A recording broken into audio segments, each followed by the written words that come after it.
हम मौजूद हैं फैज़ान साहब के पास। ये पीटीआई के इमरान खान साहब के बहुत बड़े जियाले हैं। आज हम इनसे जानते हैं कि आज तो तकरीबन 3 साल से ओवर हो गया टाइम, तो ये क्या कहते हैं पीटीआई के बारे में सर। देखें जी, हालात ख़राब हुए थे 70 साल में, तो आप किस तरह एक्सपेक्ट कर सकते हैं कि 2 से ढाई साल, 3 साल, 5 साल के अंदर भी हालात ठीक हों। हाँ, उसने पहले भी नहीं कहा था कि दूध की नहरें और शहद की नहरें बहेंगी और ना ही बह रही हैं। जहाँ तक बात है, हाँ महंगाई बहुत ज़्यादा हुई है, ओवरऑल हुई है, बट द वे वी हम लोगों ने जिस तरह कोरोना को काबू में लाए हैं, एक दफ़ा नहीं 5 दफ़ा लाए हैं, ये पूरी दुनिया में कोई नहीं कर सका। तो बहुत बड़ा सपोर्टर तो मैं नहीं हूँ जहाँ पे वो गलत है, what's wrong is wrong, what's right is right, लेकिन महंगाई बहुत ज़्यादा हुई है। महंगाई पे इन्हें फ़ौरन देखना चाहिए। अगली दफ़ा खान साहब का जीतना बहुत मुश्किल है, लेकिन यही है कि अगर ये महंगाई का जिन काबू कर लें, अभी भी कर लें, तो कुछ इम्कानात हैं अगली दफ़ा। सर आप देखें, कल भी उन्होंने लाइव आके बात की है और कह रहे हैं कि महंगाई महंगाई पूरी दुनिया में है। लेकिन अगर आप थोड़ा सा इस तरफ गौर करें, आपका जो अपना मुल्क है वो ज़राई है, ठीक है, आपके यहाँ पैदावार है। वो लोग हैं, उनको एक्सपोर्ट होती हैं चीज़ें, तब जाके वो फिर उनको मिलता है खाने पीने का सामान। यहाँ पर ये सिलसिले नहीं है, फिर यहाँ पर महंगाई का दिन काबू से बाहर क्यों हो रहा है इनसे। देखें जी, हम एक ज़रूरी मुल्क हैं, ठीक है, 72% ऑफ आर प्रोडक्शन है ज़रूरी। बात आपकी बिल्कुल ठीक है, लेकिन वही बात है ना, अगर हम लोग कोरोना पे बाकी दुनिया से बेहतर काबू कर सकते हैं, तो हमें महंगाई पे भी काबू बाकी दुनिया से बेहतर करना चाहिए। ठीक है, हाँ हम बात करते हैं खान साहब की टीम के बारे में कोई बात नहीं करता है, ठीक है। अब खान साहब खुद बहुत अच्छे होंगे, ठीक है, he is a true legend, true hero, true leader, लेकिन उनके आसपास जो है ना, वो कोई इतने अच्छे इंसान नहीं है। तो he is not with the right team right now. उन्हें अपनी टीम में कुछ चेंजेस करने चाहिए, जिसकी वजह से वो, अगर ये अच्छे चेंजेस लाते हैं, कोई पॉजिटिव चेंजेस लाते हैं, तो महंगाई पे भी काबू कर लेंगे, जिस तरह कि इन्होंने कोविड पे काबू किया। सही। और आजकल बड़ा एक शोर मचा हुआ है कि ब्यूरोक्रेसी जो है हाथ में लाने लगी नवाज शरीफ से, तो आपका इस बारे में क्या ख्याल है। देखें जी, सियासत में चलता आ रहा है, 70 साल सियासत में पाकिस्तान की ब्यूरोक्रेसी मिलाती है हाथ, कभी किसी के साथ कभी किसी के साथ। मिलाएं, देखते हैं क्या होता है। हमने तो वोट देना जी, हम आवाम है, हमारा, हमें बस महंगाई नहीं चाहिए, हमें सेहत चाहिए, हमें इलाज चाहिए, हमें यही चाहिए। इमरान खान हो, नवाज़ शरीफ हो, या बेशक जरदारी हो। और आप इस बारे में क्या कहेंगे। देखें जी, हमारा मुल्क ज़राई है, और सबसे बड़ा यहाँ पे मसला एक और भी चाह रहा है जो कि लोग उस बारे में बात ही नहीं करते।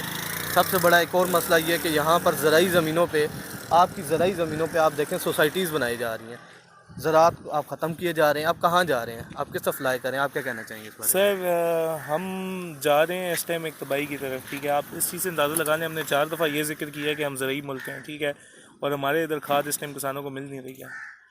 न्यूजीलैंड भी तो एक ज़रूरी मुल्क है, वहाँ पे खाद हुकूमत देती है, ठीक है। तो हमें चाहिए इन चीज़ों को बेहतर होना चाहिए, जो कि नहीं हो रही हैं। हाँ, और ज़रूरी ज़मीनों पे जहाँ तक सोसाइटीज़ की बात है, तो सोसाइटीज़ बन रही हैं, हम लॉन्गर रन में नहीं देख रहे हैं। शॉर्टर रन में देखा जाए तो वो फाइलें बिक जाती हैं, इस तरह हो जाता है, लेकिन कुछ उसमें से एक ख़ास तबका पैसे बना रहा है, सब खुश नहीं हो रहे हैं। जब तक ज़राअत की बात है, उससे पूरा मुल्क खुश होता है, पूरे मुल्क की ज़रूरियात पूरी होती हैं। तो बिल्कुल बिल्कुल हुकूमत को देखना चाहिए इस बारे में भी। सही। और आप दूसरा क्या कहते हैं कि जो यूनिवर्सिटीज़ की एक पैदावार है, मैं उनको माज़रत से पैदावार कहूँगा, जो एक बड़ा तबका जिनको एजुकेट किया जा रहा है और वो किसी स्किल नहीं सिखाई जा रही, जिसकी वजह से मामलात ख़राब हो रहे हैं, तो आप उसके बारे में क्या कहना सबसे चाहेंगे। बड़ा अलमिया ये है जी, मैं भी एक इसी तरह की इंडस्ट्री में हूँ जहाँ पे हमारे पास मुख्तलिफ यूनिवर्सिटीज़ के लोग आते हैं, लेकिन अपनी फील्ड का काम नहीं कर रहे होते हैं। हम लोगों के इधर यूनिवर्सिटीज़ में, आप बिल्कुल ठीक है, पैदावार है, 20,000 इंजीनियर एक साल में बना तो देते हैं, लेकिन उन्हें आता कुछ नहीं होता। तो जी, मेरे ख्याल में यूनिवर्सिटीज़ में अभी चेंजेस हुए हैं, syllabus for everybody kind of changes आए हैं।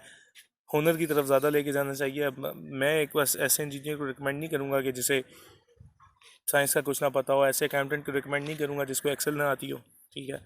तो हमें ज़्यादा हुनर सिखाना चाहिए, क्योंकि आगे लाइफ में, प्रैक्टिकल लाइफ में जब आप कदम रखते हैं, तो सबसे ज़्यादा आपकी कम्युनिकेशन और आपका जो स्किल है, आपका हुनर है, वो आपके काम आता है। सो यूनिवर्सिटीज़ में हमें सबसे ज़्यादा चेंजेस लानी पड़ेंगी। हमारा कोई भी एथिक्स से रेलिवेंट, वर्क एथिक्स से रेलिवेंट कोई सब्जेक्ट नहीं होता। वो भी तो वो छोटा सा सब्जेक्ट होता है, कोई एक दफ़ा का, वो भी इतनी उसको इम्पोर्टेंस नहीं दी जाती।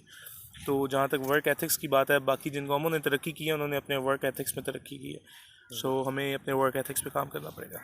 बहुत अच्छी बात कही फैज़ान साहब ने। और दूसरा फैज़ान साहब, मैं आपसे ये जानना चाहूँगा, आप क्या कहते हैं यहाँ पर मोरली कोई इस तरह के सेंटर्स नहीं बनाए जा रहे, डिस्कशन सेंटर्स? जो आप देखा जाए हमारी तारीख में क्या होता था, एक आलिम बैठे होते थे, साथ उनके शागिर्द होते थे, वो एक टीम पूरी वर्कआउट करती थी, वो एक तरबियत हो रही होती थी। अब यहाँ पर जस्ट एक पैदावार हो रही है। आप क्या कहना चाहेंगे इस बारे ये में? सोशल मीडिया का दौर है आजकल। आप इस चीज़ से अंदाज़ा लगा रहे हैं ना, लोग कीबोर्ड वॉरियर्स हैं एंड एवरीथिंग। तो उस वजह से जो एक प्रोडक्टिव कन्वर्सेशन हुआ करती थी बुज़ुर्गों में, ठीक है, आलिम कुरान बैठा करते थे और एक प्रॉपर एक मुकालमा चला करता था जिसमें लोगों आसपास सुनने वालों के लिए बहुत कुछ सीखने को होता था ना। अब वैसी क्या कहेंगे लोग रहे हैं सुनने वाले, और ना वैसे बोलने वाले रहे हैं। वजह सिर्फ़ और सिर्फ सोशल मीडिया को जाती है। फॉर एग्ज़ाम्पल ये फ़ोन है इन भाई के हाथ में, ठीक है, ये जो सर्च करना चाहें कर सकते हैं, अच्छा भी और बुरा भी। और लोग ज़्यादा किसकी तरफ करेंगे? ऑब्वियसली टीन एजर्स के लिए क्या चीज़ इंपॉर्टेंट है? बुराई। वो बुराई की तरफ जाएंगे। तो ये too much information and very accessible information ने हमारे इस जो एक हमारे रवायात थी उनको ख़त्म कर दिया। उन रवायात में सबसे बड़ा हमारा नुकसान ये हुआ है कि नहीं, लोगों की उस तरह की सेटिंग्स नहीं है। बिल्कुल, फैज़ान भाई ने बहुत अच्छी बात की है। इस वक्त वैसी सेटिंग्स नहीं है। तो इमरान खान साहब से यही अपील करूंगा कि ये जो ज़राई मामलात हैं इन पे ख़ास कर तवज्जो देनी चाहिए, क्योंकि आने वाले टाइम में जो है, जैसे ही आपकी ज़मीनें ख़त्म हो जाएंगी, अगर सोसाइटीज़ बनानी भी हैं तो आप शमलात में करें, पहाड़ों पे करें, उनको लेवल करें, ना कि जो ज़राई ज़मीन है उसको ज़ाया किया जाए। बहुत शुक्रिया फैज़ान साहब, अल्लाह आपको खुश रखे, बहुत सलामत शुक्रिया रखे, जी, जज़ाकल्लाह। Thank you so Allah much. हाफ़िज़।